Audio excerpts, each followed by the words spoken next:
목숨을 바쳐 희생한 그 대가로 독립을 이루었습니다. 우리는 더욱더 강한 나라를 만들어 후손들에게 물려줘야 될 책임이 있다고 생각합니다. 대한민국 국민이라서 자랑스러운 요즘. 지금의 대한민국이 있기까지 목숨을 바친 순국선열들의 발자취를 좇아 역사의 고장 충남 홍성으로 향했습니다. 여러분, 올해로 광복 75주년을 맞았습니다.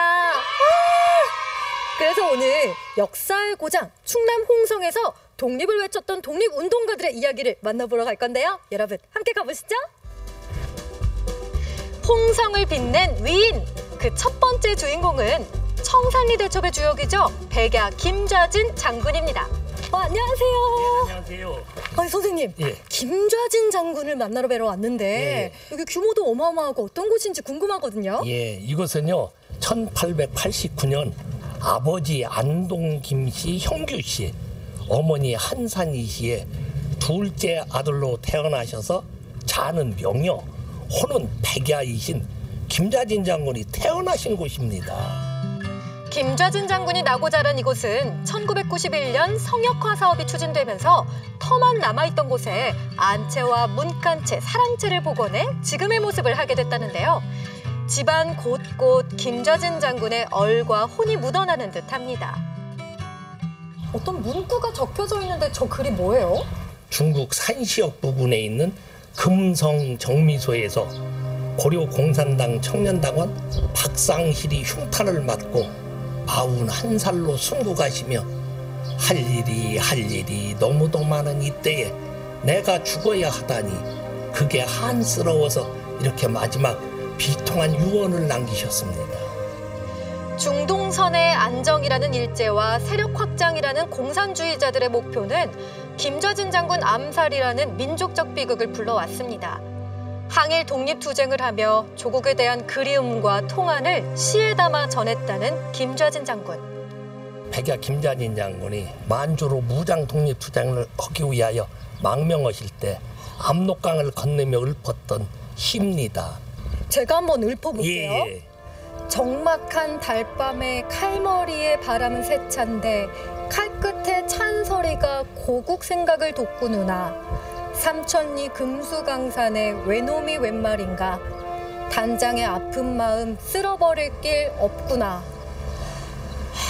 이 말씀하신 구절 하나하나가 나라를 잃은 그 슬픔과 고통스러움이 고스란히 느껴지네요. 예. 가슴이 찢어지는 아픔을 느끼시는 거죠. 생가지에서 조금만 벗어나면 김좌진 장군의 치열했던 삶과 민족 사랑의 얼을 만날 수 있는 전시관도 있습니다. 바로 백야 기념관인데요.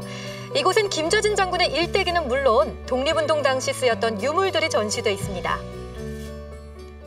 억강부약이란 대장 깃발을 들고 다닐 정도로 강한 자는 억누르고 약한 자는 도와준다는 장군의 어린 시절부터 정신입니다. 재산 상속받은 노비들을 해방시켜 주시고 또 토지를 다 나눠주시고 호명학교를 설립해서 신학문을 공부하게 하시고 그리고 20살 때부터 이제 서울 변두리에 사시면서 광복단에 입단하시고 독립운동을 하시죠. 독립투쟁 사상 최대 규모의 승리로 이끌었던 청산리 대첩이 올해로 100주년을 맞았는데요. 무기도 제대로 갖추지 못한 독립군이 일본의 정식 군대를 상대로 대승을 이룬 역사적인 사건이죠. 목숨을 바쳐 희생한 그 대가로 독립을 이루었습니다. 우리는 더욱더 강한 나라를 만들어 후손들에게 물려줘야 될 책임이 있다고 생각합니다. 홍성을 빛낸 위인, 그 두 번째 주인공을 만나러 홍성군 결성면을 찾았는데요. 고든 절개가 느껴지는 이곳은 민족 대표 33인 중 하나로 3.1 독립선언을 이끈 만해 한용운 선생의 생가지입니다. 선생님, 근데 우리가 한용운 선생님 하면 님의 침묵으로 참 잘 알려져 있는데 우리 선생님은 어떤 분이셨나요? 26살에 이제 출가를 하세요. 이제 백담사라는 곳으로 가셔서 이제 머리 깎고 스님이 되시고 나서 그 뒤로 이제 공부를 계속 하시다가 이제 그 나라가 망하고 그러니까 1919년도에 3.1 독립 만세 운동을 할 때 불교계의 대표로서 3.1 운동을 이끄신 분이죠, 대표적으로. 만해 한용운 선생의 애국, 애족, 애민 정신을 기리기 위해 설립된 만해 문학체험관. 그의 삶을 이해하고 굳은 절개와 애국 정신을 체험할 수 있는 공간인데요. 불교의 대중화와 독립운동 사상을 일깨우는 데 힘썼던 한용운 선생의 일대기를 만날 수 있습니다. 서대문 형무소에서 나오셨다가 이제 몸을 휴양을 차원에서 아마 다시 출가한 백담사로 가셨던 것 같아요. 그래서 백담사 위에 가면 오세암이 있는데 거기서 이제 자기가 이제 쉬면서 시를 썼던 것 같아요. 그 시가 지금 우리가 잘 아는 님의 침묵이라는 시고, 3.1운동의 실패로 암울했던 1920년대 한용운 선생은 저항시 님의 침묵에서 님이 떠나버린 슬픔을 토로하면서도 빼앗긴 현실과 민족을 되찾으려는 끈질긴 극복 의지를 담고 있습니다. 작은 길을 걸어서 차마 떨치고 갔습니다. 스님으로서 이제 님의를 표현할 때는 그 모든 것을 포괄하는 그 큰 범주 내에서 부처님이라고 생각하면 그 부처님이 될 수도 있고, 조국의 독립도 생각했겠죠. 워낙 독립에 대한 의지가 강하신 분이니까. 1919년 3.1운동 당시 민족 대표 33인의 한 사람으로 독립선언서에 서명을 하고 서대문 형무소에 구금되었던 한용운 선생. 옥중투쟁 3대 원칙이라는 게 있어요. 그러니까 이제 변호사를 선임하지 말고, 보석을 하지 말고, 사식을 받지 말자라는 일본인 검사하고 신문하는 과정에서 독립의 의지를 보여줍니다. 근데 그런 것이 이제 여기 지금 써 있는 것처럼 있는데, 피고는 금으로도 독립운동을 할 것인가라고 일본인 판사가 물어봐요. 그렇다. 언제든지 그 마음을 고치지 않을 것이다. 만일 몸이 없어지더라도 정신만은 영생토록 가지고 있을 것이다. 설사 내 몸은 죽더라도 내 영혼만은 살아서 조국의 독립운동을 한다는 거죠. 특히 옥중에서도 일제에 굴하지 않았던 한용운 선생의 독립정신은 암흑기를 살아가던 우리 민족에게 희망의 등불이 되주었다고 합니다. 그런 한용운 스님의 정신이 또 주변 분들에게 정신적 지주가 되셨겠어요. 그렇죠. 그 스님 제자들이 이제 한용운 스님이 감옥에 가자 만드는 것이 조선불교 청년회고, 그것이 현재 오늘날의 대한불교 청년회예요. 만당이라는 스님들만의 비밀 독립운동 조직체도 만들어요. 근데 당연히 이제 만당은 만해 한용운에서 따온 거죠. 우리가 몰랐던 만해 한용운 선생님의 그런 생가지와 문학체험관을 통해서 많은 걸 더 알게 되고 또 감사함도 느끼게 되는 것 같아요. 대한민국을 지탱하는 아마 힘이 되지 않을까요?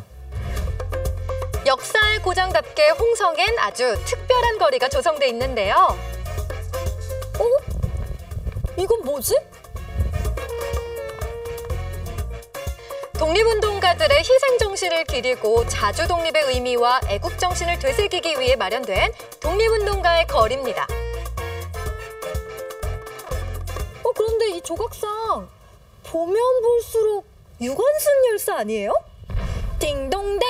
정답이에요. 깜짝이야! 이곳은 홍해공원 독립운동가의 거리로 대한민국 임시정부 수립 101주년을 맞아 조성된 거리인데요. 3.1운동 등 항일 독립운동의 역사를 한눈에 볼 수 있도록 충남의 대표 독립운동가 5인의 조형물을 건립함으로써 자랑스러운 독립운동의 역사를 되새기는 역사명소로 만들어졌답니다. 그런데 가만 보니까 빨갛고 파랗고 여기에도 어떤 의미가 있는 거예요? 그럼요. 조각상이 세워진 이곳은 태극기를 모티브로 한 태극의 길인데요. 이 꽃과 길을 활용해 태극 문양을 표현했고요. 그 중심에는 유관순 열사, 사방의 건곤감리 위치에는 김저진 장군, 이동영 선생, 윤봉길 의사, 한용운 선생의 조형물을 설치해 그 의미를 더했습니다. 아, 그렇구나. 고마워요, 이 박사. 다음에 또 봐요. 100년 전 영광을 재현하듯 공원 곳곳에 자리한 동상들은 목숨 바쳐 독립을 외쳤던 독립운동가들의 숭고한 뜻과 굳은 절개를 보여줍니다. 오늘 이렇게 홍성을 빛낸 외인들을 만나면서 독립운동가들의 숭고한 희생정신을 다시 한번 깨닫고 느끼는 하루였는데요. 여러분도 오랜 역사의 발자취를 따라서 홍성으로 떠나보세요. 나라의 독립과 번영을 위해 투쟁한 자랑스러운 대한민국의 순국 열사들. 그들의 위대한 희생이 있었기에 오늘의 대한민국, 그리고 지금의 행복을 누릴 수 있는 거겠죠.